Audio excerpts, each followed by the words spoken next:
کس کو اب ہوگا وطن میں میرا انتظار، کون میرا خط نہ آنے سے رہے گا بے قرار،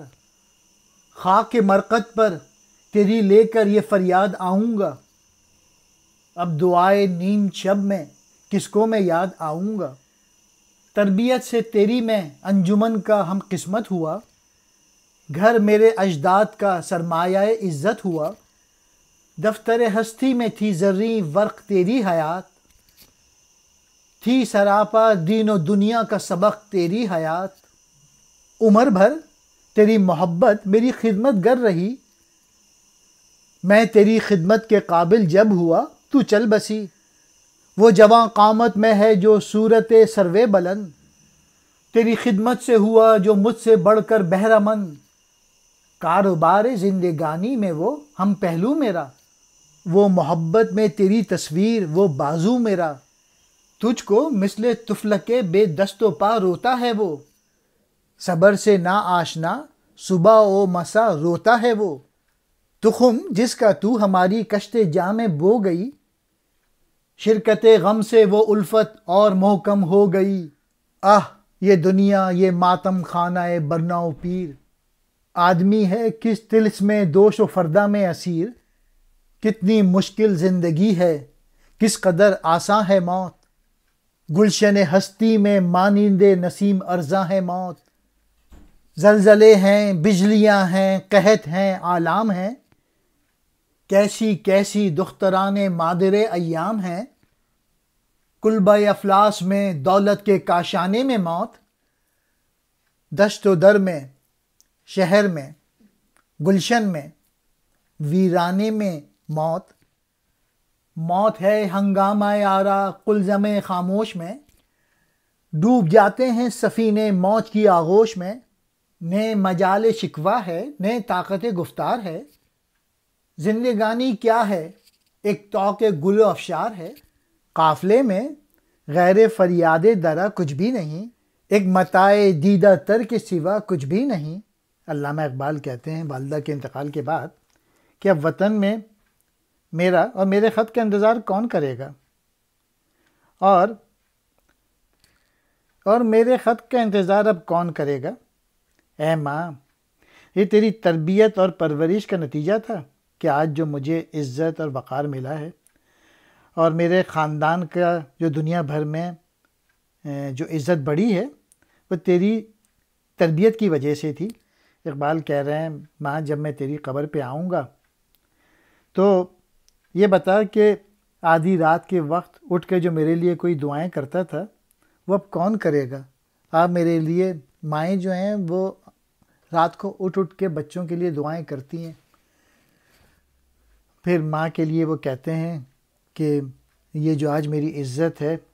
اور جو وقار ہے اس دنیا میں وہ تیری تربیت کا نتیجہ ہے، اور جو میری جو نظمیں ہیں جس کو دنیا پڑھتی ہے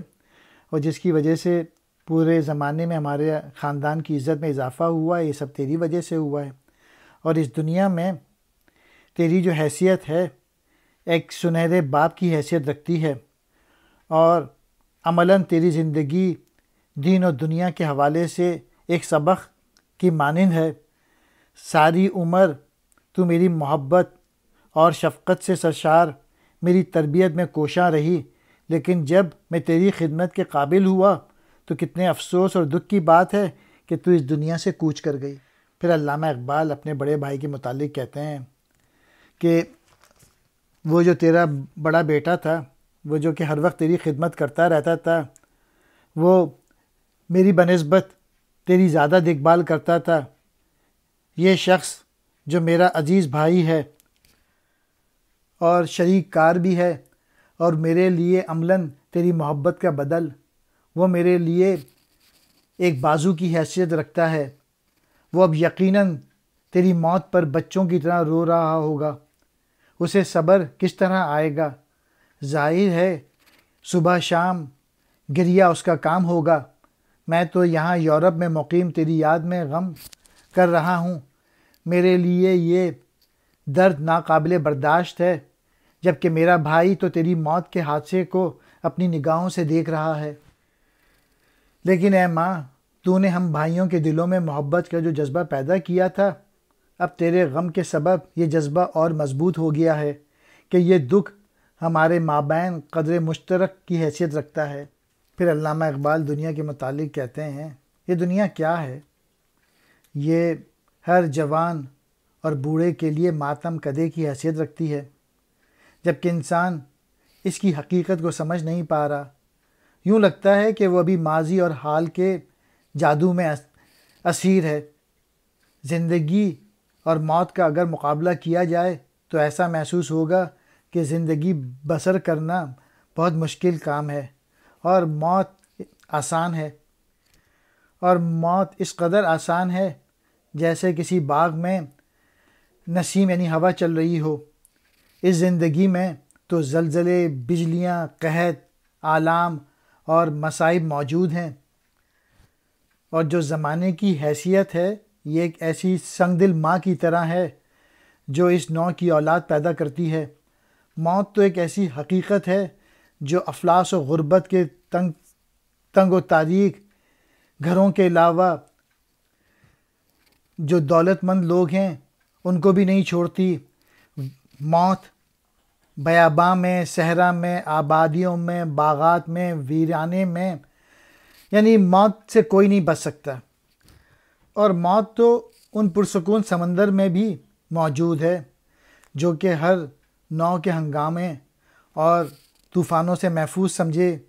جاتے ہیں۔ اس کا ثبوت یہ ہے کہ ایسے سمندروں میں رواں دواں کشتیاں موجود ہیں کہ جو کہ ڈوب جاتی ہیں سمندر میں۔ موت تو ایک ایسی اٹل حقیقت ہے کہ اس کے خلاف نہ تو کسی کو شکوہ کرنے کی جرت ہوتی ہے اور نہ گلہ کرنے کا حوصلہ۔